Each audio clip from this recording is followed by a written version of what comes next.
All right, sorry about that little technical difficulty. Okay, so we're just talking about our Arabs in the Ottoman Empire. So besides our Christian Armenians, we also have another minority group, our Arabs, who are living down here, of course, on the Arabian Peninsula, and they want their independence from the Ottoman Empire as well. And the British government does something really smart. The British government essentially promises them that if they rebel against the Ottoman Empire, the Turkish government, that after the war, they will be given self-rule, meaning they get to rule themselves. And because of this, we're going to see our Arabs really fighting against and revolting against the Ottoman Empire as the war goes on. Obviously, nationalism working against the Ottoman Empire in this case.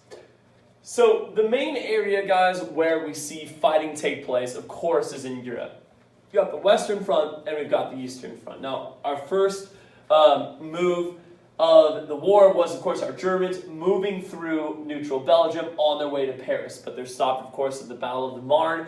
And then we see these awesome trenches, hundreds of miles long, dug on both sides, where we see machine gun warfare. And the land in the middle, the no man's land, that no one can go in safely unless, they're going to get shot by the machine gun, right? So here's our Western Front, and people fighting on the Western Front, the French, the British, and then later, of course, the United States. Now, on the Eastern Front, guys, totally different story. First of all, you'll notice it's a massive, massive front, right? Hundreds and hundreds of miles of trenches being fought over here. And you notice that just by geography, okay, our Germans are fighting on the Eastern Front, and so is Austria-Hungary fighting on the Eastern Front. And really the only nation that has to hold this entire front and fight along these hundreds and hundreds of miles is Russia. Russia is all by itself over there on the Eastern Front. And because of this, guys, more than any other nation, they are going to suffer some heavy, heavy casualties. Already, they don't have the military strength that England or France or the United States or Germany does, okay? And they have to go against two nations all by themselves over here on the Eastern Front. So, because of this, they are going to experience more casualties than any other allied nation. If you look at this, the British, 16% of all military deaths from the Allies, the French, 25%, the Russians, 30%, right? The Russians, even though they leave a year early in the war, they drop out of the war a year early, they still have more casualties than any other allied nation. And of course, this is going to make things go from bad to worse. In Russia, we're seeing a very, very unpopular Tsar Nicholas II, who, if you guys will remember, had just lost to Japan in a war just 9 years earlier, the Russo-Japanese War, right? Okay, so Russia's going to end up leading the war, guys. Tsar Nicholas II is going to be overthrown by several revolutionary groups. Now, while it doesn't mention Grigory Rasputin in the book, I would like to talk about this guy. He's a really interesting historical figure. Grigory Rasputin, guys, look at him. He is a wanderer. He is a Siberian mystic. He travels the world. He has these healing powers that he is supposed to be able to use on any person that is sick. And he wanders his way into St. Petersburg. And he is introduced to the royal family. And he's introduced to the royal family because Tsar Nicholas II and his wife, the Empress Alexandra, they have a son. And the son is very, very sick. He's got hemophilia, which means he has a blood disease. And, of course, Grigory Rasputin tells the royal family that he can cure this disease. And so he comes in and he has this first meeting with the son, and the son starts to do better. And the Empress is very impressed. And the Empress Alexandra says, we need to keep him close by. He needs to constantly be around to help our son. Now, of course, the Tsar, he has to go and lead the troops on the Eastern Front. So he leaves St. Petersburg. And when he leaves, now we have just the Empress and Grigory Rasputin back ruling Russia. And Rasputin, because of his helping of the royal family, gets more and more power to the point where Grigory Rasputin starts to be ruling Russia. This Siberian street bum mystic guy, okay, is essentially influencing the Tsarina, the Empress, so much that he's making decisions in Russia, and the people can't stand this, right? He's very, very unpopular in Russia. The people believe that he has hoodwinked the Empress. There starts to be rumors that they have a sexual relationship, and regardless, okay, he is eventually going to be assassinated in a very, very brutal way. First, they try to poison him. Okay, he doesn't die from the poison. They stab him several times. He doesn't die from there. He actually eventually dies by being forced down a hole in a frozen lake. So this guy meets a very, very bad end. Now, the point is that things have gotten so drastic in Russia, guys, that we have a big desire for a change. And because of this, we have revolutionary groups overthrow Tsar Nicholas II, and a new government comes, the provisional government. Now, guys, the provisional government isn't a communist government. It is supposedly a temporary government that is there to help Russia transition into a democracy. They're going to attempt to have a democratic form of government. And the people are happy about this. Anything's better than the Tsar. We saw rampant starvation. Except that they make one very terrible decision, and that terrible decision is to continue to fight the war. They continue to honor their agreement to the Allies to fight until the war is over, and by doing this, people continue to starve and die. Fighting on the Eastern Front only gets worse where more and more Russian people are killed.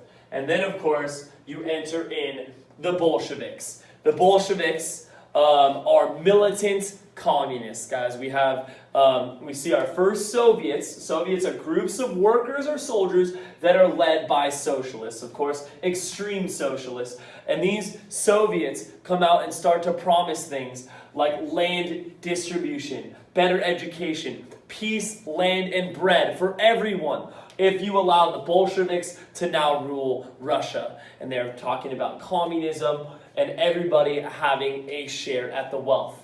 And then this man arrives from exile, the name Vladimir Lenin, very, very famous historical figure. He was actually jailed in Russia for several years, 6 years previous, for his radical Marxist ideas. Then he was exiled all the way over to Switzerland. But in Switzerland, he hears that a provisional government has been set up and that Tsar Nicholas II has been overthrown. And so he wants to return to Russia. He feels that the time is right to return to Russia. Very, very interesting. He takes a railroad all the way from Switzerland to Russia. Now, he does this by going straight through Germany. And the Germans actually allow him to do this, which is fascinating, considering that Russia is still fighting Germany in the war. Why would the Germans allow this Russian leader to go right through their country?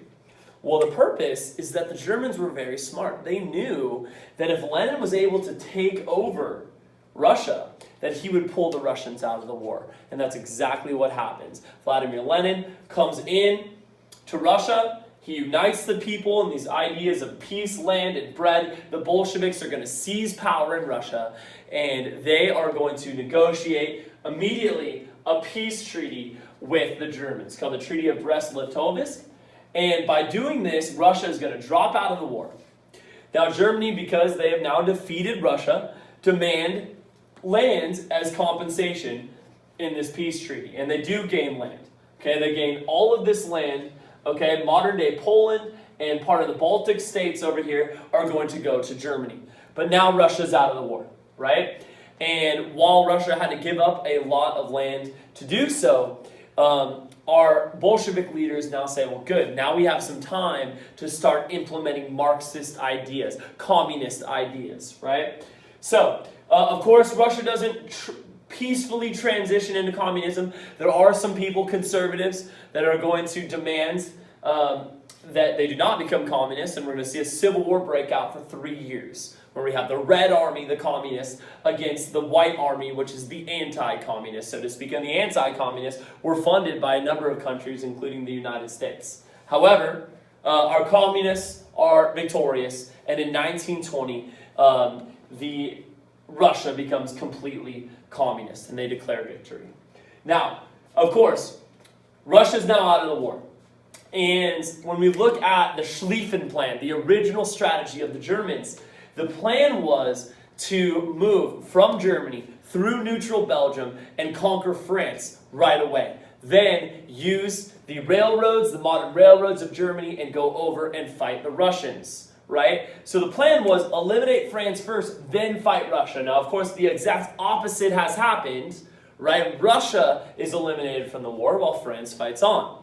But now that Russia's gone, essentially the same idea of what the Schlieffen Plan was trying to accomplish has been accomplished. They've eliminated one front from the war. Russia is now gone. And now all of the forces now can come over to the Western Front to fight against France and England. Now, of course, the Germans may have been successful in winning this war had it only been France and England, but it isn't just France and England anymore, because finally, in the beginning of 1918, the United States arrives. And the United States brings enthusiasm, they bring all of these new military weapons, they bring several 100,000 soldiers into Western Europe until finally the tide turns and the Allies are victorious, right? By 1918, right, the U.S. finally has a sizable army in Europe. They're fresh, they're motivated troops, they frustrate the Germans, and then Germany finally surrenders on the 11th month, the 11th day, the 11th hour, November 11th,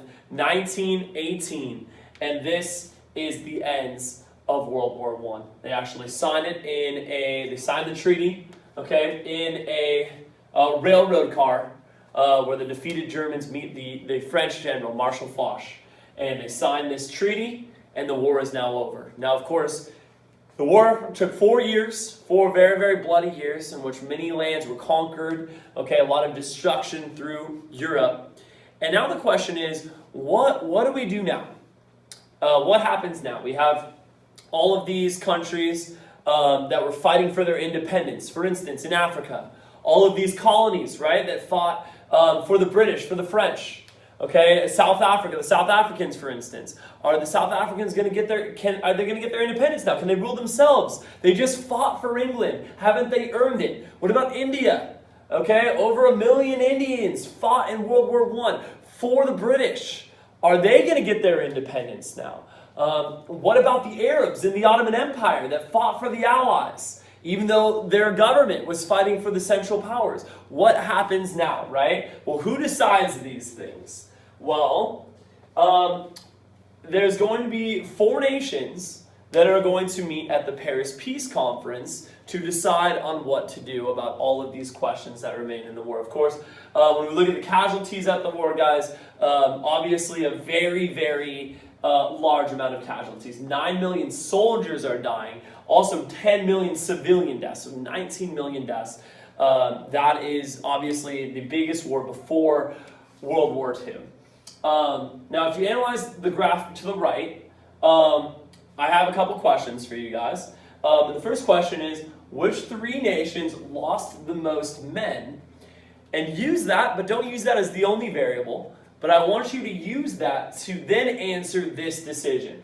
Pick 4 countries that would deserve the most to come up with the terms for the peace treaty after World War I. Who gets to make the decisions on what the world is going to look like, who gets independence, etc., after the war is over? So, I want you to use this.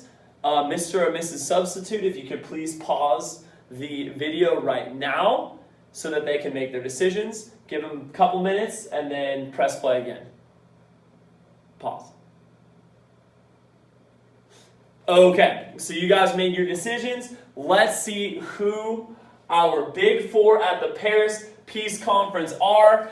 Woodrow Wilson of the United States, David Lloyd George of Great Britain, George Clemenceau of France, and Vittorio Orlando of Italy. Wow. Now, of course, I'm sure most of you guys had Great Britain and France on there, maybe not.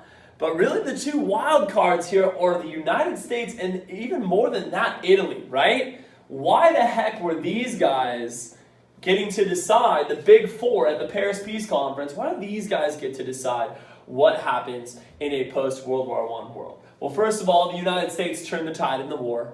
Okay, they're the most powerful nation in the world in this stage. They kind of pushed their ways in, right? Great Britain and France, but Italy, right? Vittorio Orlando, how does Italy get to make these decisions, right? Well, Italy, of course, neutral during the war, claims that they were really the swinging tide. Had they not fought for the Allies and fought against the Allies, well, the war would have been very, very different, right? Now, of course, why not Russia, right? That's the big question, because Russia loyally fought for most of the war, and they had the most casualties, right? So why doesn't Russia get to come?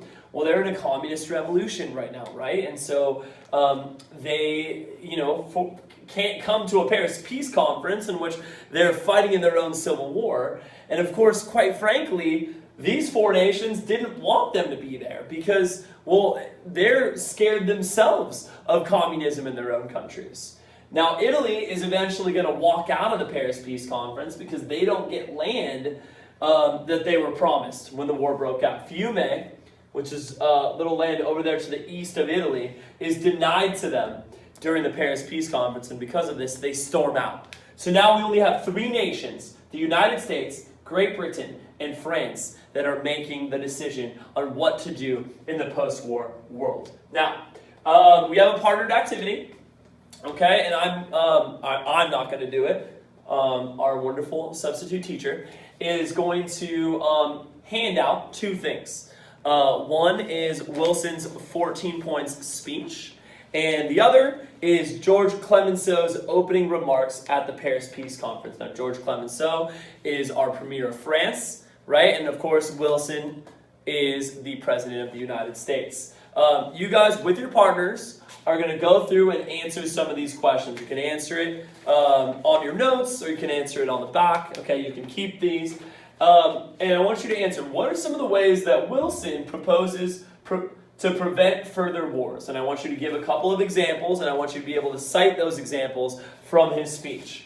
Okay, what are some of the ways that he proposes self-determination, which means allowing people of the same culture or ethnicity to rule themselves? Give a couple examples of that. And then I want you to answer, does Wilson believe that Germany should be punished? Right? Should Germany be punished for the war? Now, then I want you to read Clemenceau's opening remarks and answer these two questions as well. Does Clemenceau agree with Wilson on most points? And does he agree with Wilson about the treatment of Germany? Okay, so perhaps we can, Mr. and Mrs. Substitute, if we could please freeze this so that they can see this as they're working. You guys will have about 12 minutes to do this, and then I'll kind of debrief it with you guys on the video. Ready, and pause. And then freeze.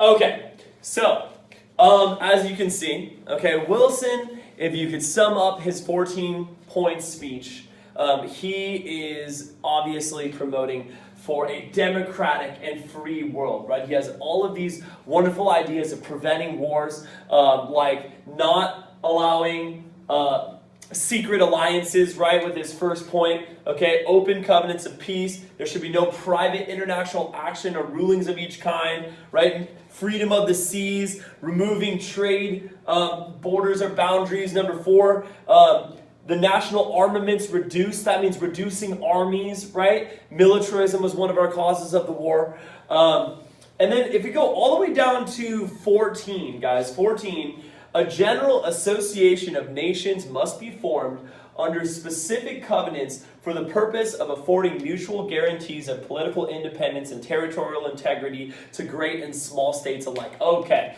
what the heck is he talking about? Woodrow Wilson, he's a smart dude. He was a PhD at Harvard. Okay, what is he talking about? This, guys, the 14th point, is what we would call the League of Nations. The League of Nations is a peacekeeping body that is formed after World War I with the intention of not allowing anything like this to ever happen again, right? And it's supposed to be this wonderful peacekeeping nation. It's one of the things that our president, the U.S. President Woodrow Wilson, proposed, right?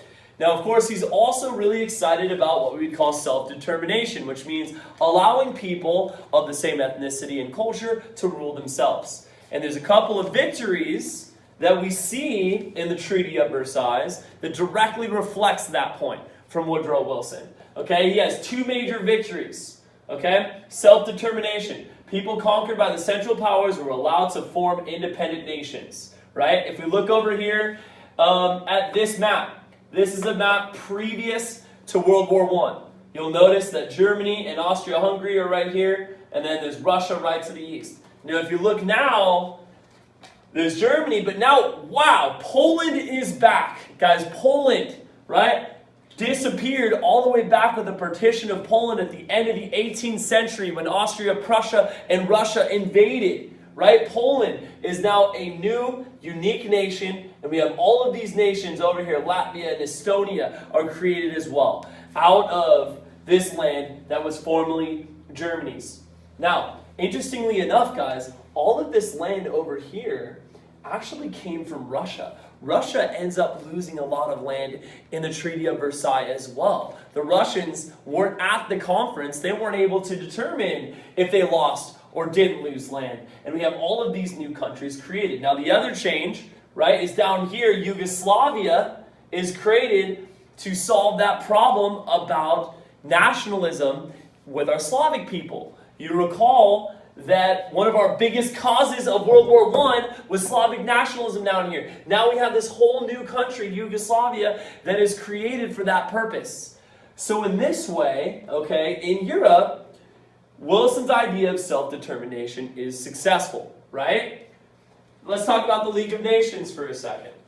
Now, the League of Nations, okay, was Wilson's 14th and favorite point. He insisted upon this. A general association of nations devoted to keeping peace, right? And here comes our League of Nations.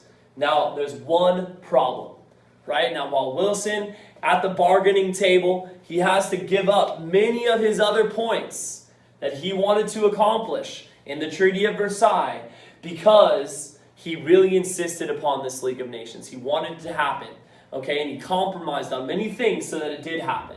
And sure enough, the League of Nations is born, right? And all these different nations like England and France and Belgium start to join the League of Nations. And Wilson comes home and he's triumphant and he tells the American people, we have won the war. We have created this wonderful new treaty called the Treaty of Versailles.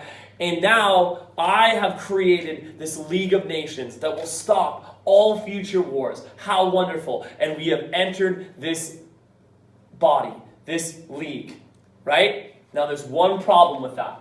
And that problem is the president doesn't have the power to sign international treaties. And what that means is that while the president negotiated and do all of these wonderful things, technically the president doesn't have the final say in the United States of America on determining if we actually agree as a nation to that treaty. Who gets to make that decision? That's the Senate, right? U.S. Congress gets to make that decision.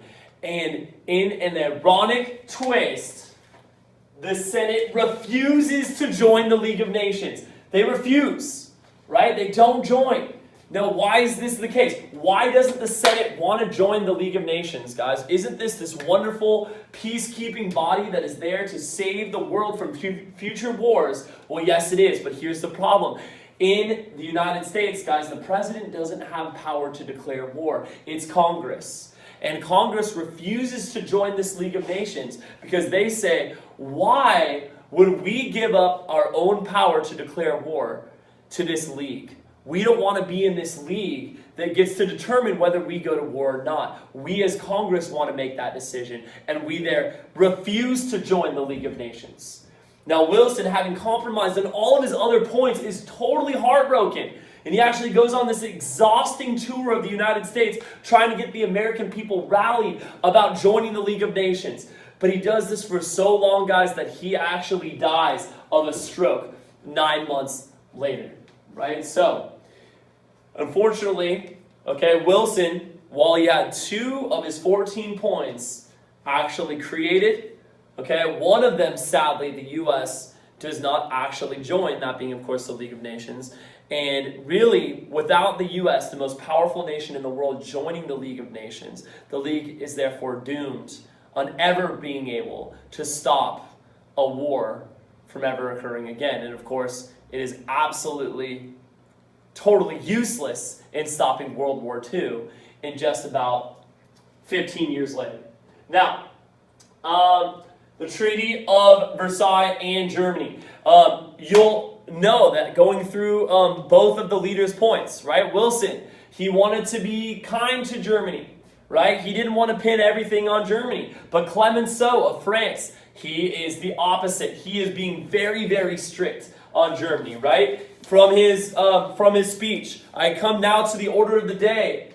The responsibility of the authors of the war. The second, penalties for crimes committed during the war, right? We shall insist on the imposition of penalties on the authors of the abdominal crimes committed during the war. Has anyone any question to ask in regard of this? If not, I would again remind you that every delegation should devote itself to the study of this first question, which has been made the subject of reports by eminent jurists and of a report which will be sent to you entitled, An Inquiry into the Criminal Responsibility of the Emperor Wilhelm II. He is essentially saying, yes, Wilson, this is really wonderful with all your ideas of self-determination and freedom of the seas and reducing armaments. But you know what I care about? I care about making sure that Germany is punished and that they pay for their crimes. That's what France is about. And rightfully so, right? Considering that France was invaded all the way back in the Franco-Prussian War in the 1870s. And then again, without even declaring war, the Germans are going to come through Belgium and invade them again. And the French are saying, no more. Okay, no more. We need to punish Germany for this, right? And here we go. The Treaty of Versailles in Germany, very, very harsh on Germany. Germany's forced to pay billions of reparations. That means money, right? Money for the damages committed during the war. They also have to give up all of their colonies in Africa, in the Pacific Ocean. And that's huge, guys, because we know that colonies are huge in bringing wealth to a mother country, right? That's why many of our nations engaged in imperialism to begin with. And so the fact that Germany has to pay all these reparations and give up all of its colonies then makes it so that it's impossible for Germany to ever pay those reparations. They can't afford it, right? And so they're forbidding from creating a standing army, and then morally, possibly worse than everything else, they have to sign something called the War Guilt Clause, which makes them take all the blame for starting the war in the first place. Now, of course, did the Germans actually start the war in the first place? Well, of course not, right? The first declaration of war was Austria-Hungary on Serbia, right? Did the Germans start the war? No, of course not. So this is an insult, right, to Germany. So Germany, it loses land. It has to pay all these reparations, right? And because of this, they go through tremendous, tremendous suffering as a country, guys. We have runaway inflation, right? The German currency in Germany really is relatively useless, right? And we see major, major suffering. And the Germans go through a terrible 1920s. The 1920s are absolutely terrible to Germany. They're the most suffering nation in the world at this stage. And they become increasingly desperate as we come into the 1930s, as the Great Depression hits. And guys, this treaty, the Treaty of Versailles, many, many historians would agree, is the single most important purpose for the Germans turning in desperation to the Nazi Party and Adolf Hitler. Okay, now we're almost done, guys. Hang in there. Casilda, wake up, pay attention. Come on, we're almost there. Okay, now the war is over. The Treaty of Versailles is signed. Okay, self-determination, wonderful, right? Poland becomes a new country. All of these new countries in Europe, like Yugoslavia, excellent. Everything's great. But what about Africa and what about Asia? Do they also get independence? Okay, it seems like they should, right? They fought for the Allies. Okay, our white Europeans got their independence. What happens as a result? Okay, well, unfortunately, nothing good. Right? The colonies of European powers, they pinned their hopes on independence in the Paris Peace Conference. However, the only countries that get their independence are white European countries. The countries over here, formerly of the Ottoman Empire, become what we call mandates, guys. And mandates are controlled by the League of Nations. And there's this quote that the Treaty of Versailles says, and it states, Article 22 of the Treaty of Versailles says, colonized people in Africa and Asia require tutelage from more advanced nations in order to survive.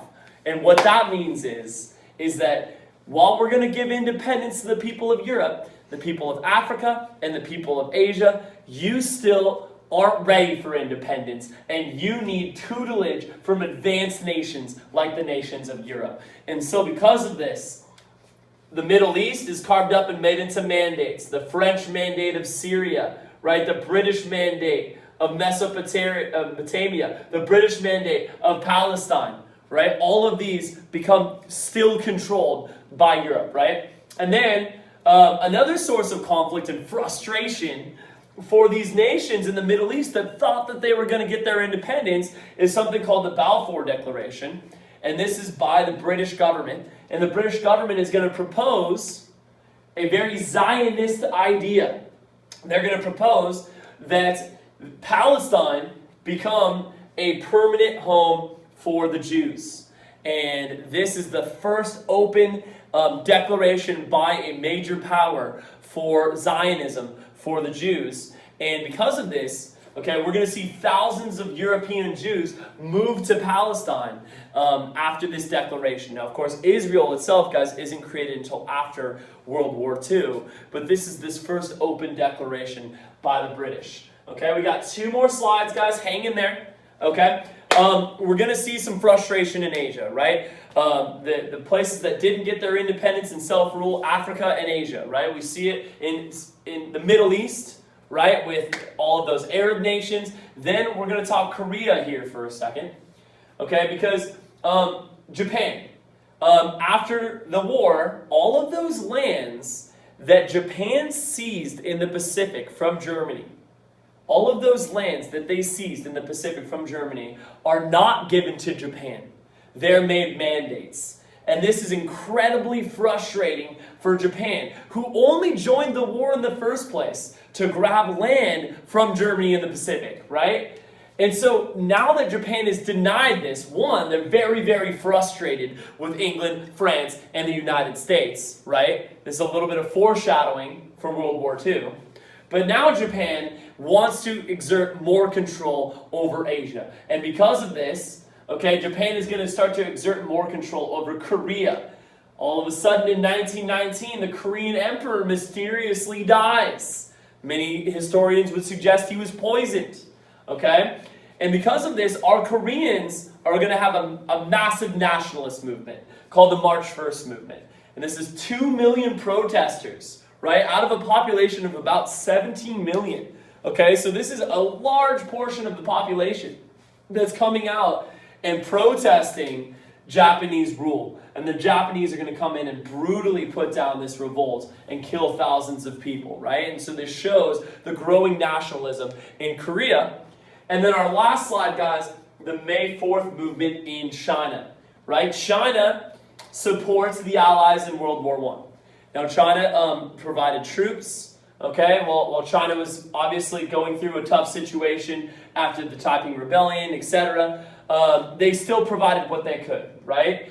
And now Germany has been defeated in the war, right? And Germany had a sphere of influence in China, right? They're one of those many nations that had spheres of influence in China. So China asks in compensation, we helped you allies in the war. Can you do us one favor and at least give us back the land that was controlled by Germany in our country, right? Give us back our own land that was taken from us by Germany. And the Allies are like, no. And they don't, okay? Instead, Britain and France give it to Japan. They think of Japan as a much more powerful nation that they need to appease, right? And so they don't give that land back to China. They give it to Japan. And our angry Chinese are going to protest. They're going to protest this Paris Peace Conference decision. And there's something called the May 4th movement, right, in China. And they're going to denounce democracy. Said, we're fed up with you, Britain. We're fed up with you, France and the United States, for taking away our lands. And now we are going to turn to someone else as a model government, guys, and they turn to Russia and they say, ooh, maybe we should try communism. Ooh, a little foreshadowing there. Okay, guys, we're done with the notes. Should we clap? Okay, guys, here's what we're doing. We are going to do a couple of STEM questions. So you're going to take out your AMSCO book. We're going to do on page 505 to 507, we have 8 questions. We're going to knock these out real quick, and then we're going to do our Kahoot. Okay, so with your partner, you guys have 8 minutes to do these 8 questions. Okay, so Mr. or Mrs. Wonderful Sub, would you please pause the video right now so they can work on this, and then I will go over the answers with them in about 8 minutes. Okay, pause. Okay, all right, so you guys just did these questions, and so now we are going to go through and answer these questions together.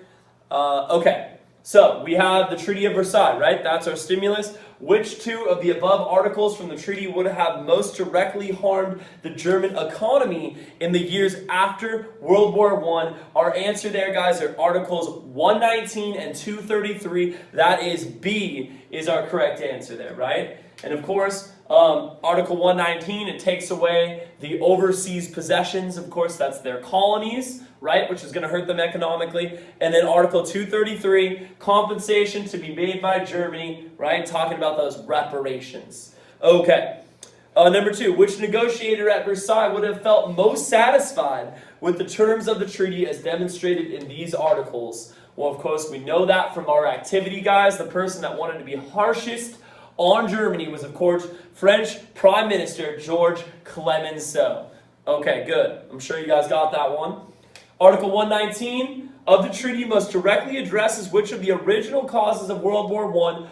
Okay, Article 119, it says renouncing all of the rights and titles of your overseas possessions. Overseas possessions, that sounds like colonies to me. So what were our main causes of World War I? Militarism, alliances, imperialism, and nationalism. If we're talking about giving up colonies, what are colonies coming from, guys? That would be, of course, B, the conflicts resulting from imperialism by Europeans. Okay, let's turn the page. All right, so on these, we have, on the top, it looks like some propaganda. Join the brave throng that goes marching along, right? British Parliamentary Recruiting Committee. Okay, and then down that second picture is a bunch of dead, removing the dead from the trenches. Yikes. Okay, so comparing the World War I poster from Great Britain and the photo of the trenches supports the interpretation that the British government believed it's what? How is the British government going to get people to join the war, guys? That is C, emphasizing the positive side of military service. Go and defend your country, right? It's the best and most honorable thing that you can do. Number 5, which set of ideas that spread after World War I was most directly supported by the images such as the photo above? Ooh, this is the attitudes of the lost generation, guys. The lost generation were the people that survived the war, that have this psychological post-traumatic stress of the war. And we see a lot of artists after the war denounce war in a very serious way. Those artists are called the lost generation. And then finally, guys, 6, 7, and 8, we have our Treaty of Brest-Litovsk.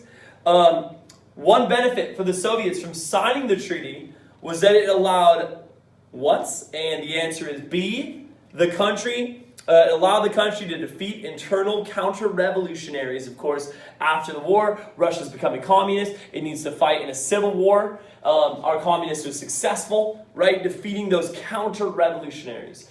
Number 7, one disadvantage for the Soviets from signing the Treaty of Brest-Litovsk was that it's D, took away enormous amounts of Soviet lands. Of course, gave that to the Germans. And then finally, guys, which article seems to support the principle of self-determination as expressed by Woodrow Wilson after the end of World War I? And the answer, of course, will be Article 3. So that's A, especially that point that says Germany and Austria-Hungary propose to determine the future status of these territories in agreement with their population. Excellent. Okay, guys, you've had enough of me talking. It's time for the Kahoots. Allie, you can pause or stop the video.